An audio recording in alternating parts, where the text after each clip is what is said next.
So welcome to the third session on deep learning. So in today's lecture, we will cover three topics. So basically activation, backpropagation, and normalization, batch normalization.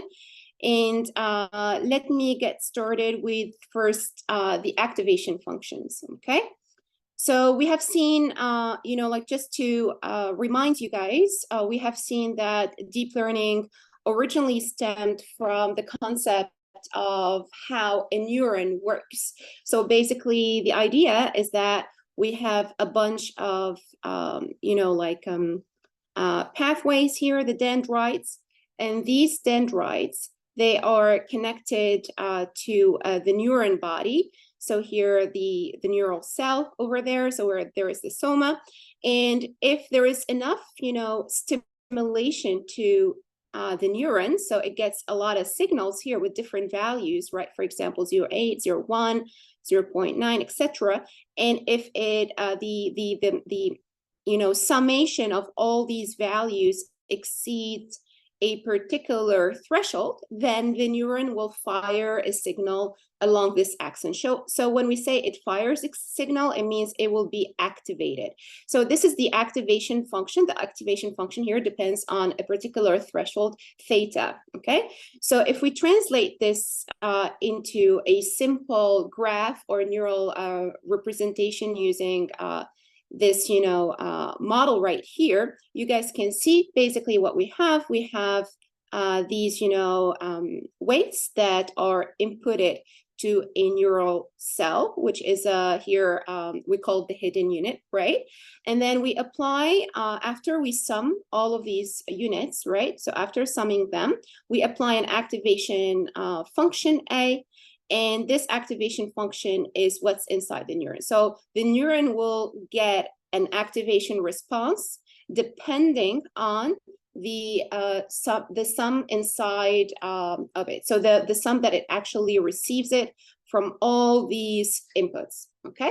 So we have two different parts in a neural network, and this is the building block of a neural network. So for each unit, we have a linear combination and we have a nonlinear activation. Now for the nonlinear activation, the linear combination is very easy. So it's just, you sum over the inputs multiplied by these weights that we want to actually learn, okay? And then you add a sort of a bias W0, so this is the bias. Now for the nonlinear activation, last time you asked me, oh, how can we actually choose the nonlinear activation A? So there has been a lot of research on how to tune or fix or predefine the activation function that actually is responsible for introducing nonlinearity into the network. So the network becomes able to depict nonlinear relationship between the features and different data samples. Okay, so these are the training data, for example, thanks to this activation function. So this activation function is vital. It's very important, okay, in the neural network. So as we also have seen before, depending on the activation function and the weights, of course, this will define what we call the capacity of the neuron. So the capacity of the hidden unit, okay, is also, defined by this activation function. So the activation function, if we choose a good one, it may give us a better capacity to the neuron in terms of learning, okay, and modeling variability across data samples. So now let's just have a reminder. So all this is a reminder of what is the format or how did we formalize neural networks in lecture 2. So this is, for example, a graphical representation. So let me choose a different color. So I'm going to use this color. Okay, so this is a graphical representation of a multi-layer network. So we have the input layer, hidden layer 1, 2, and L layers here. And basically, this is, the formalization, the formula that we have for the final response function, which is the final model. So basically, this model right here, model X theta, is actually the response Y hat. So this is what we predict, okay? So this is model for input X and parameters theta. And we know that parameters theta, they include all of these parameters in addition to anything internal to F, okay? So you can see that's very simple. It's a linear combination of the final output layer. So if we look here, so we simply linearly combine all of these, multiply them by the, F1 of L, which is the feature map or the feature representation extracted at the previous layer, the final layer here, L for neuron 1, and you have, UL neurons, okay, or hidden units. Okay, so it's a very simple formula. Now, what is the expression? Now, you may say, okay, so everything, I get the full model by looking at the final layer. But I want you guys to remember that although this formula right here includes only the final layer, the representation learned in the final layer, L, this representation is recursively defined based on the responses, okay, across, the other layers. So like we can recursively define this based on the previous layer, and, like we go through the whole network one by one until we basically get, go through all the representations that have led to the learning of F, for example, here, 1 of L, okay? So this is, recursively done, and this is also the formula, and you can recursively do it. So if you think, if we can also define the FL, the formula of Fi L minus 1 as a function of Fi L minus 2, etc. So everything is recursive. It's a composition of functions as we have seen before. So just, this is a quick sum up, okay? Now, so something very important in a formula, I think this formula is, summarizes beautifully using linear algebra and a single big, mathematical formalization, what the whole network is doing. So what we have here, as I mentioned, is we have the model, and this model gives us the response Y. So here I call it Y. So this is the response of the model, and it is expressed as a multiplication of the learned weights with a combination of these nonlinear activation functions inside the units, okay, the hidden units of the network. Now, what do we notice here in this formula? So this formula, if we want to read it better or have a different reading at it, we can notice that we have a vector right here, which is a simple linear aggregation vector in the fully connected layer WL1 L plus 1. So this is the linear aggregation, and the rest of this formula basically expresses a composition of feature transformations concatenated, okay, so one after the other. So also we notice that we need to learn all these parameters, so these are all learnable, so we want to estimate those in such a way that our Y, if this is the Y hat, it will approximate our ground truth label vector or label that we want to predict. If it depends on whether we're doing multi-regression or single regression, we have seen that also.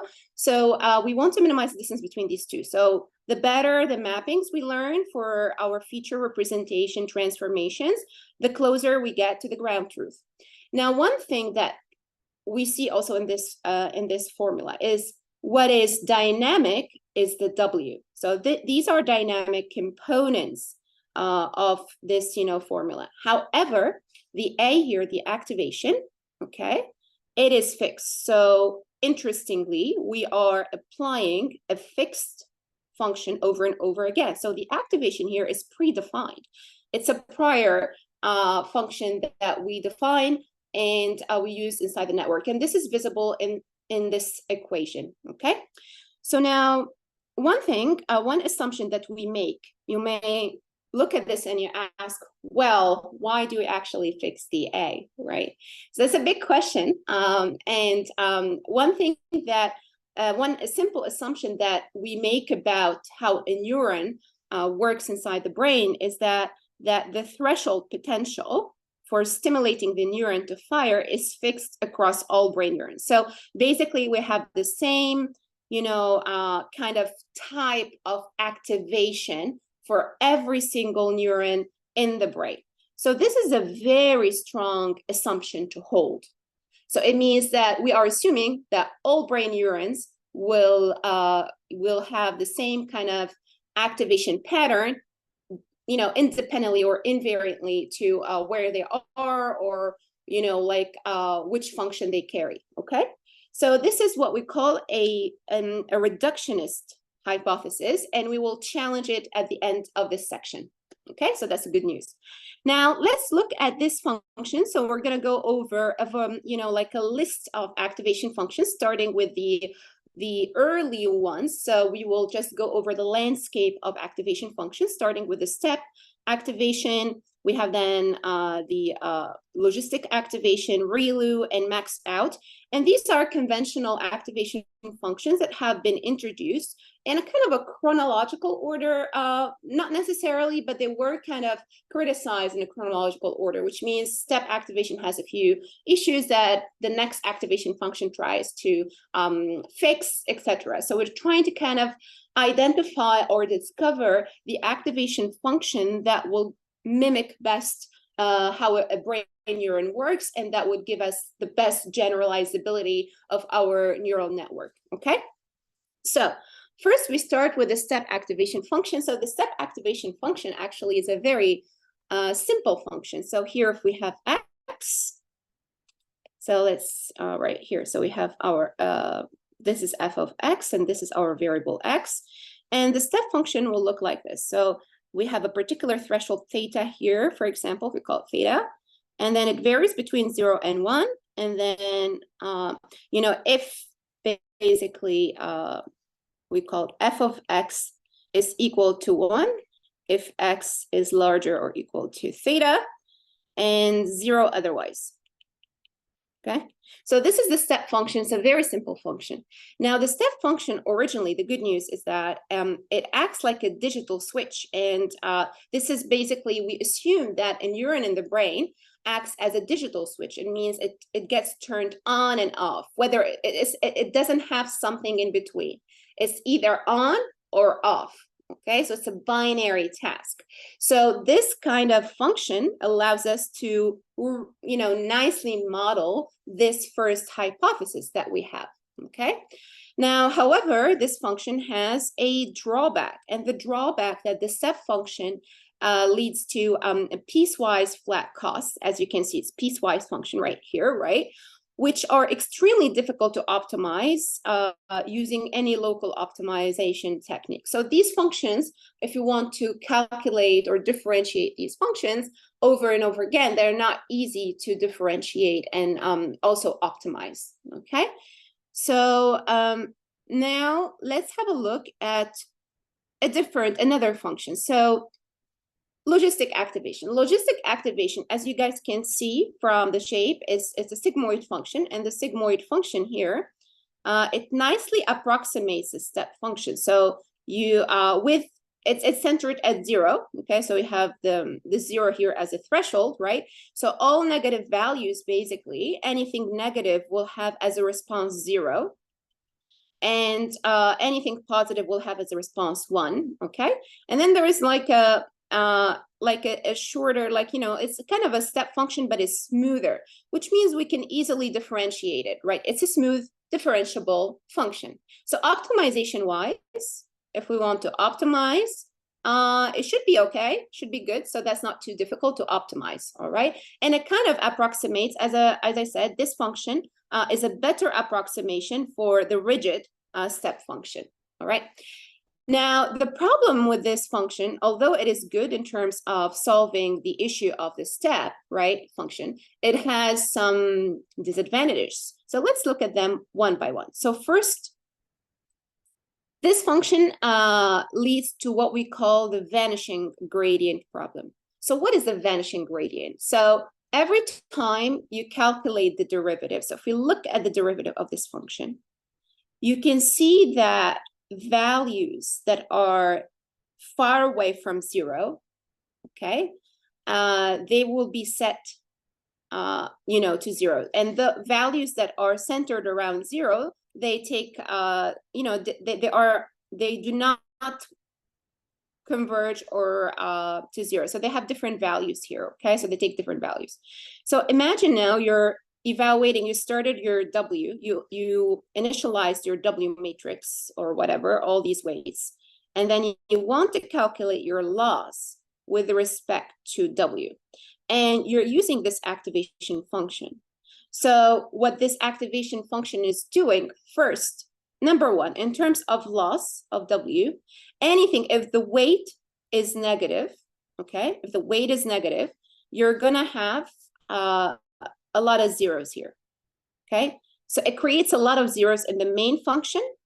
And also when you derive the function, if you know you are within these thresholds, so if you're like closer away, far away, sorry, from zero in one of these infinite directions, you're gonna end up with having a zero gradient.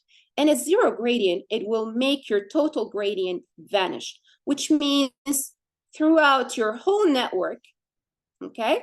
So throughout your whole network, as you apply this A and you derive your function over and over again, right?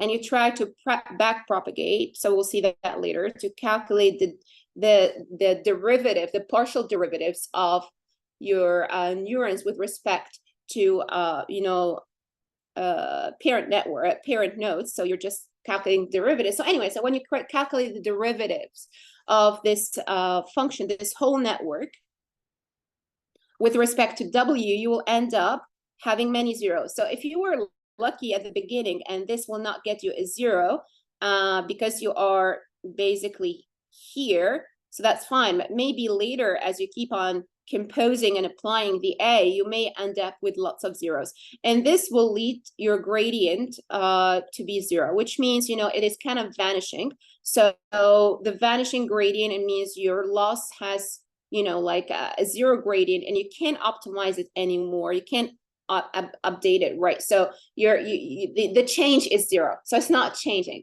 And this is a big problem to solve, okay? So here, as you can see from the shape of this function, we have the problem of the vanishing gradient or the zero gradient. So note, so this is what this text explained this, that the sigmoid, the logistic sigmoid function, let me choose a different color, maps almost all negative input values except those near to the origin to output values very close to zero, okay? And its derivative also maps input values away from the origin to output values very close to zero. So these parts here, so it's talking about these, okay? Now, the loss gradient then can shrink undesirably, preventing proper parameter tuning, a problem that balloons or explodes as more hidden layers are added and as we go deeper into the network because you're applying the A multiple times, all right? Now, so logistic activation is differentiable, can be optimized very well, but it may lead to the vanishing gradient. Now let's look at another activation function. So the ReLU. So the ReLU is the formula of the ReLU. We have seen it also before. So it's max 0 x. Okay, so this is the ReLU function, the activation function, and this is the derivative.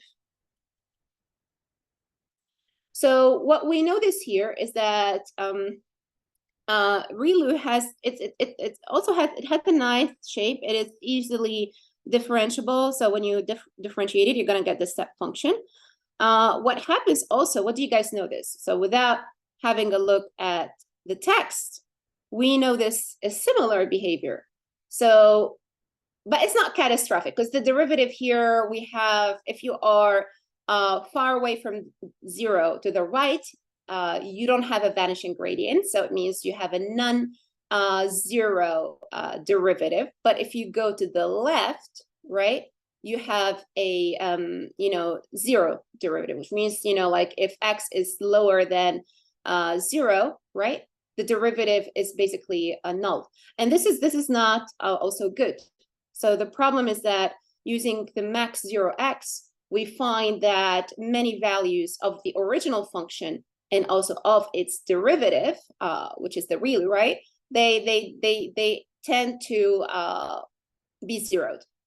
So although this is a very popular function. It has been popularized. We use it even now everywhere, like in different neural networks. It works nice. However, as mentioned here, it only maps negative input to 0. So every negative input here, so x, if x is lower than 0, f of x will be set to 0. Okay, so networks employing this activation tend to not suffer from, to not suffer from the vanishing gradient as, in the same strength as the logistic activation function, but they still have, a problem. So this is basically, if you think about the vanishing gradient, this case is much stronger because the derivative here sets so many things to 0. So this one, the ReLU is slightly much better in terms of the vanishing gradient, but it still doesn't fully solve it because, the network, may have this problem. So to avoid it, how can we avoid that? So basically, so how can we avoid that? So basically, we need to make sure that we initialize the W. Wait here, sorry, there was a typo. So initialize the W away from the origin 0 to avoid too many of the units, disappearing. So when we avoid many of these units from disappearing, it means, from basically vanishing. So to solve this, when you initialize your W, you need to make sure that the weights are far away from 0. So you take very, very large weights. So when you apply, the max 0x, you end up always with x. And at the beginning of your training, you won't have lots of zeros there. Okay. So, so this is, better because it only maps the negative inputs to 0. So it's slightly better. But, you may end up, if you're somehow initializing the weights around here or over here, you will have the vanishing gradient too.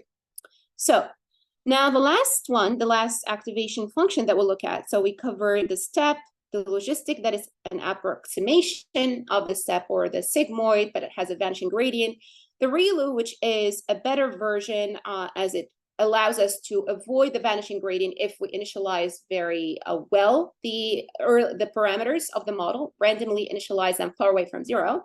And the last one is the Maxout activation. So the Maxout activation, you can think about it as an upgraded version of the ReLU. So basically, instead of having 0 max of 0x, what do we have here, guys? So take a second and look at this.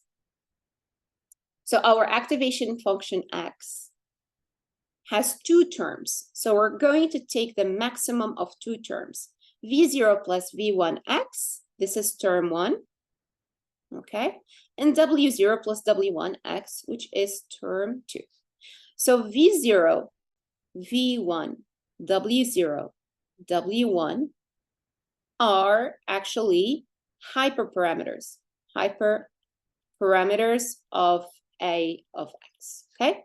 So these hyperparameters, we need to fix them. So if we give them some fixed values like 0.1, 0.1, 0.3, I know, 7 and 0.009. So then you guys can see that we will input the x and then just take the maximum. So if this is the maximum, we'll take the term 1. If this happens to be the maximum, we'll take term 2. And this is how the function gets activated. Now let's look at the shape of this function. So here we can see random initializations, okay, of the network parameters. So we take different random values of V0, V1, W0, W1, and you guys can see that this function takes very different shapes depending on W. So this is, A of x depending on its hyperparameter. So we have different values. So you can see that actually it's not, we don't have zeros there. So it's always, it's taking a non-zero value here. So we don't have flat regions here. So it's something like this, right? So it's a good function in terms of, representation. It has variability. You can model different things. But first, you need, of course, to fix these hyperparameters. All right, so keep that in mind. Now we can look also at different functions here depending on W1 and W2. So for example, 10H, this is the max function. And we can see that with these hyperparameters here, W1 and W, so these two hyperparameters, depending on how we fix them, we also end up getting completely different shapes. So this idea can be applied to other functions. So we can always parameterize the x, okay? So the key idea of the max is to add some parameters and present a linear combination as a function of x, okay? So that's a linear combination there, and we can add more flexibility. So these basically allow us to kind of cover a variety of patterns, and these parameters allow the network to be kind of more flexible and capture more variability. It's like kind of, it's not a fixed rigid function like this or like that, okay? So we can kind of play around with this function and let it take the shape that we want depending on these hyperparameters. Okay, now the Maxout has certain advantages over 10H and also ReLU, okay, including fewer issues with problematic initialization. So we don't need to care a lot about initialization because now we don't have the problem of the zero, right, zeroing the inputs. So we can initialize the W the way we want. So we have more freedom to initialize the initial parameters of the network. And also it has fewer issues with the vanishing gradient. So the gradients do not tend to disappear as we add more layers and as we backpropagate, because here basically the function is not threatened by a flat zero plateau, okay? So also it is empirically faster. So there have been research papers and studies that showed that it has a faster convergence with far fewer gradient steps compared to other methods. So it is faster to converge. Now, what I want you to think about for a minute, what are the potential limitations? What are the limitations of this Maxout activation function? Can you guys write in the chat? Potential limitations or drawbacks of this function. Okay.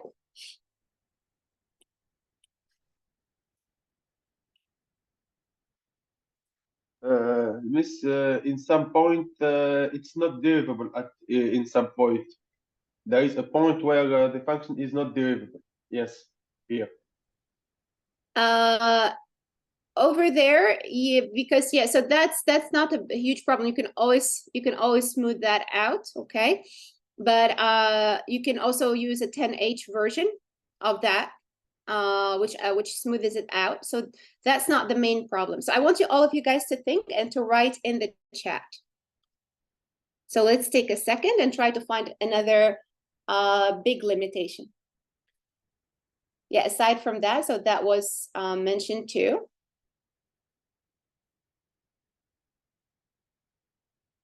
Can you think about another factor? If you look at the formula, guys, here. So looking at this formula, what do we have here? We have something extra. What do you have, guys? Hyperparameters, right? So we have extra hyperparameters, which means we need to learn how to tune or fix, the hyperparameters. So the hyperparameters of this function, depending on how we fix them, we may end up with completely, like different results in terms of classification. So this will impact or define the behavior of the network and also the results, the results that we get, the capacity of the network, because the capacity will vary with this shape, right? So, how are we going to fix this? So if we're going to use, for example, a grid search, so if you use, for example, grid search, this will be time consuming, yeah? So this is one of the main limitations of of this function. So this is one primary limitation of this function. You can mention also differentiability at this point, yeah. That could be always approximated, but the one that is really that is, you know, a huge computational issue is how are we going to tune these hyperparameters? Okay, good.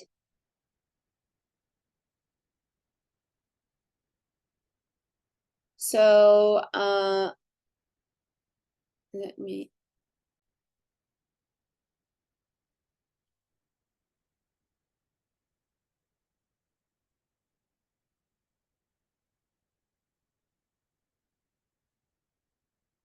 All right, cool.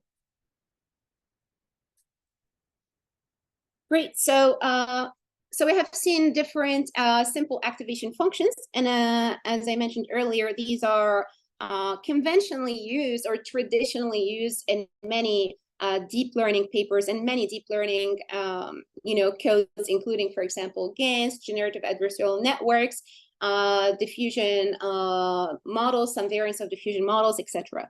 So in the last section, if you guys remember at the very beginning, we had made a hypothesis, and this is the hypothesis that we made. So let me just remove this.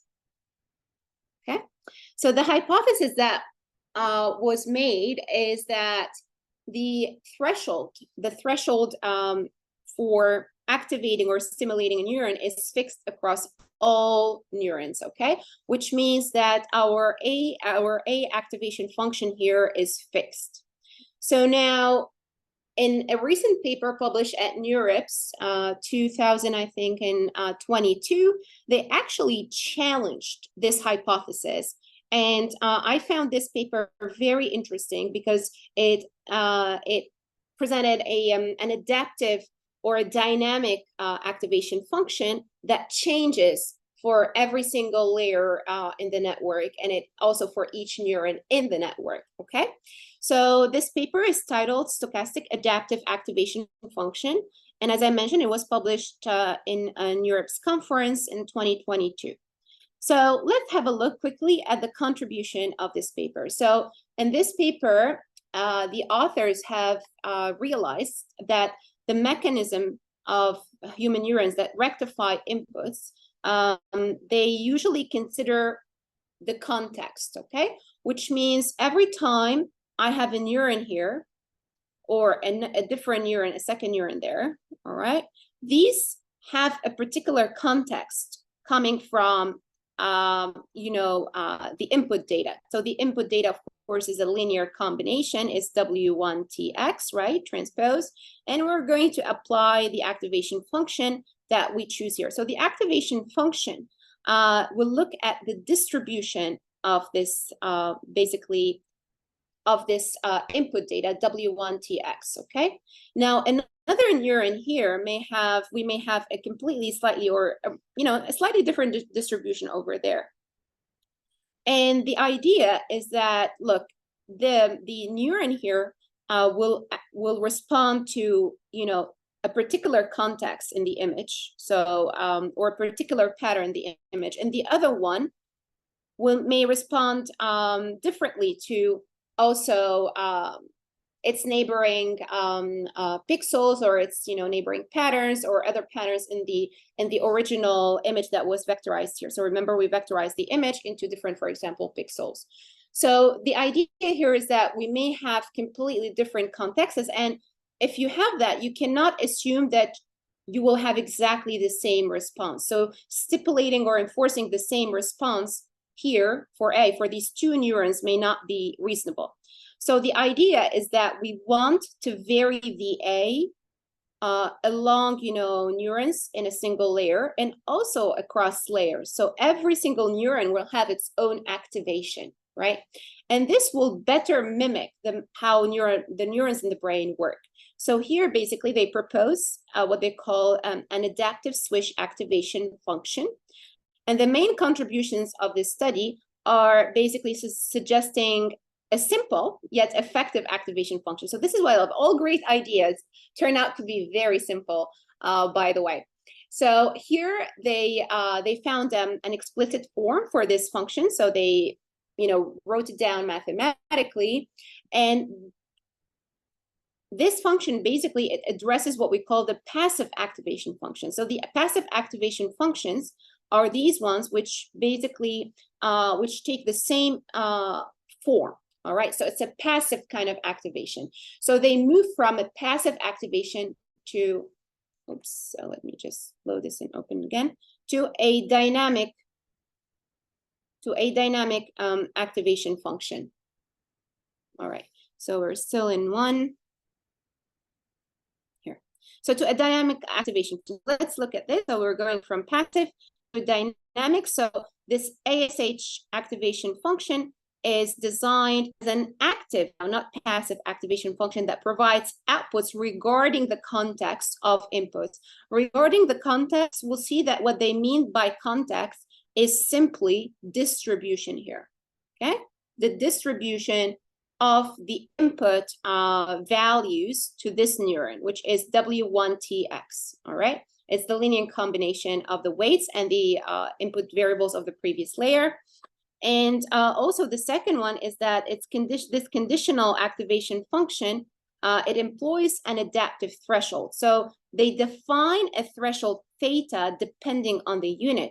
So it is conditional on the threshold, okay? So in the paper, they called it ZK. So there are different notations, but the key idea that every time I have this activation function, I can vary the threshold. So the threshold varies with my unit. So this is unit 1, and this is, theta 1, for example, okay? So we have here U1 units in this layer. So U1 is the number of units in the first layer, okay?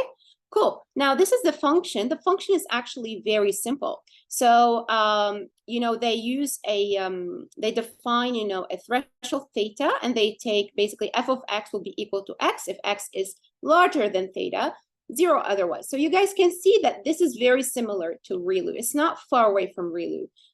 ReLU is max 0x here, okay? So instead of taking the max, like basically if x is larger than a theta, then it takes the value of x, otherwise it takes 0.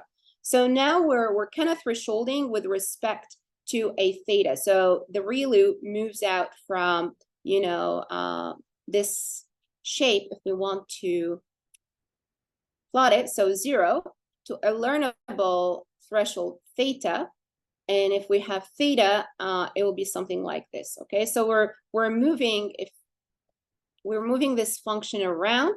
So we have something like this that moves depending on the theta. So the response will change with the theta. So this was the first version that they kind of, proposed, and later on they developed it. But this is the first assumption that they started with.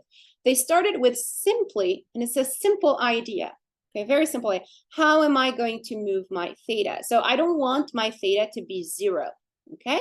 So I'm allowed to kind of, set a different threshold. So if you put theta equals to 0, that gives us the conventional ReLU function, all right? So what if theta is different from 0? So they're trying to generalize the ReLU. And by generalizing the ReLU, they get this formula, all right? So they start from this question, this formalization, all right? Now the threshold theta is adaptively changed according to the input distribution without any heavy calculation. That's what they mentioned. So according to the input distribution of these. So if we remove all of these, and see, okay, I have activation functions.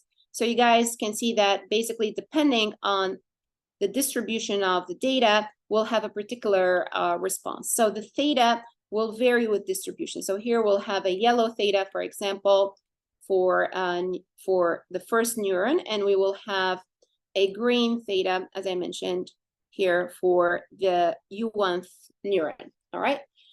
So now the question you may ask, how are we going to select this threshold, right? And they hypothesize that this threshold changes with what? According to the input distribution. So this is a strong hypothesis they make. So basically, they do not only say, oh, we're going to play with theta. No, we're going to fix theta or adapt. we're going to, this is the key idea. This is the key idea of the paper. They take it one level up, on one step further, is that we will adapt the threshold theta according to the input, the network input, so the neuron or the hidden unit input distribution, which is basically the learned mappings in the previous layer. All right.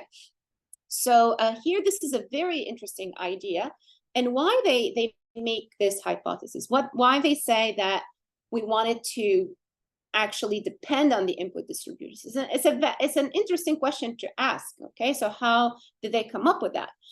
So first, they say that they hypothesize also that the output neurons, the outputs of neurons in a convolutional neural network are normally distributed. Okay, so you have a normal distribution of the outputs, which means the outputs here, of course, of the previous layer, you have WL-1 transpose X, and then you apply an activation, and this will be the input to, you know, the next layer, right? So basically here, what they're hypothesizing is that the WL, this part here, has a normal distribution, okay, in each layer. And this is because we're doing convolutions, all right? So then what they further hypothesize also is that not all these weights, not all these values here are important. So if I want to, you know, do an activation, my activation needs to pick up the highest signal. Okay, so I want to pick up the highest signal, and this is, you know, max 0x or the max out. If you guys remember, max out v0 v1x, and we have w0 plus w1x, and we always take the max. Why we take the max? Because we need a strong signal to activate the neuron, right? So you should not focus on the low values. You should always focus on the high values. So here we look at the top k% sampling from this normal distribution, where we keep the signal, the top k signal, k% signals or percentile, the top k percentile from this distribution that happens to have the highest values or the highest signal. And this is also similar. This aligns with the hypothesis that is made from the very beginning, that to activate a function, you need a strong value. Okay, so this is why also we have the neuron gets activated here, it gets activated there, it gets activated also, you know, when we have this one, it's like, you know, we have different types of activation. So this is also a completely different type of activation. It's weighted, but it's still, you know, we always look at the maximum. We always pick up what is strong, the stronger value. All right. So in this function, the response for a particular value, we always pick what is strong. So it's a max function. So the same hypothesis, we have it here. So what they're saying, let's not focus on the whole distribution of this. Let's try to pick up the signal here. So here is what they suggest. And it's beautifully illustrated in this nice figure in figure 1 in the paper. So they define an activation function for a particular unit. So let's say unit I, and then the equation is very simple. So basically here you either keep the x or you zero it. So when do you keep it? If the value of the weight here is ranked in the top k percentile of x. So x is our whole feature map. Okay, so this is our x. So if this is our x, then if we take, for example, ReLU, we will only keep the positive values. So all negative values will completely disappear. Okay, so it's max 0x. So this is the function we apply here. And now for the other functions, for example, for this ASH 80%, applying this formula at 80%, so the top 80 percentile, and then 50, and then 30, right?